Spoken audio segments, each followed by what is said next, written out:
We want to go straight to breaking news this hour. Former South African President Nelson Mandela just passed away a short time ago. He was 95 years old. Now, Mandela has been viewed as a hero to people all around the world and was the biggest leader against apartheid.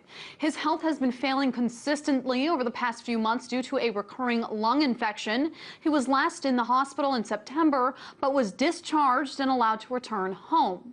He was a Nobel Peace Prize laureate and one of South Africa's most beloved presidents of all time.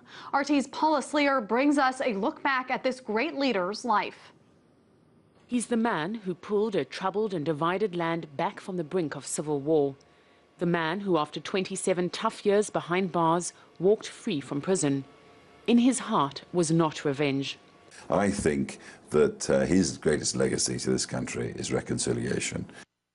In the last 3 decades, the world tirelessly polished the image of Nelson Mandela, an image recognized around the world.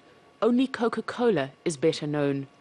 But a man whose struggle for racial equality against South Africa's ruling white minority had a dark side. The world has conveniently forgotten about Nelson Mandela, the leader of an armed struggle, a radical, someone who embraced violence as a necessary political instrument at a particular juncture in our history. Mandela and his colleagues were forced underground when the authorities banned the movement in 1960. This house was the secret headquarters of the African National Congress.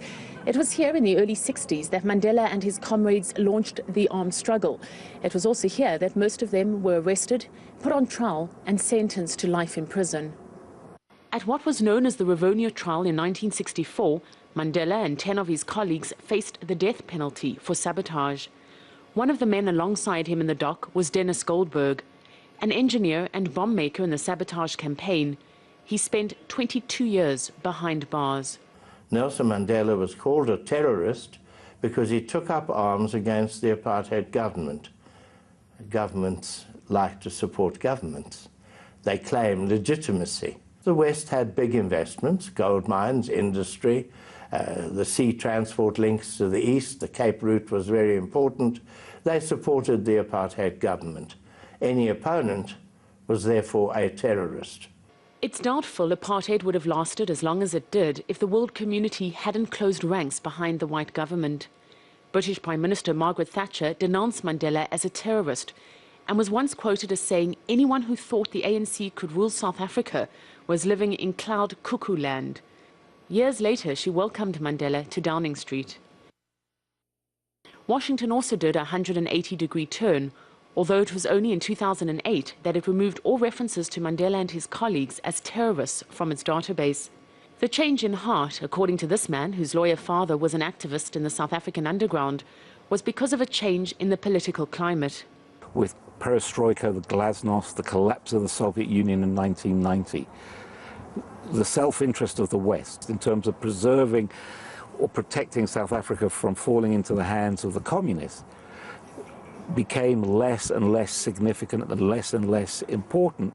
Mandela was not alone in world leaders who endured a love-hate relationship at the hands of the West. Darlings of the West one moment, villains the next. Libya's Muammar Gaddafi, Egypt's Hosni Mubarak, WikiLeaks founder Julian Assange, to name but a few. South African journalist Chris Bishop believes the 1964 trial that saw Mandela and his comrades sentenced to life helped turn the world in their favor. During the trial, these gentlemen who were on trial, the Rivonia trialists, they went from being the accused of being people in the dock, as slowly it transformed. They became the Benjamin Franklins of Africa. They became the freedom fighters. They became the men of principle who were standing up merely for the rights of others. And it slowly turned world opinion around. From reviled terrorist to one of the greatest freedom fighters to have ever walked the earth, the story of Nelson Mandela is remarkable. A man who stood up for the rights of people everywhere, but also a familiar tale of governments putting a garland of flowers around your neck one day and a rope the next. Paula Sleer, RT, Johannesburg, South Africa. And we are showing you right now a live look outside of Nelson Mandela's house. Again, Nelson Mandela, the most beloved president of South Africa's history, died today at 95 years old. He was in Johannesburg, South Africa. People are obviously gathering. Please tune into RT.com for the latest information coming out. And of course, we'll be bringing it to you all night.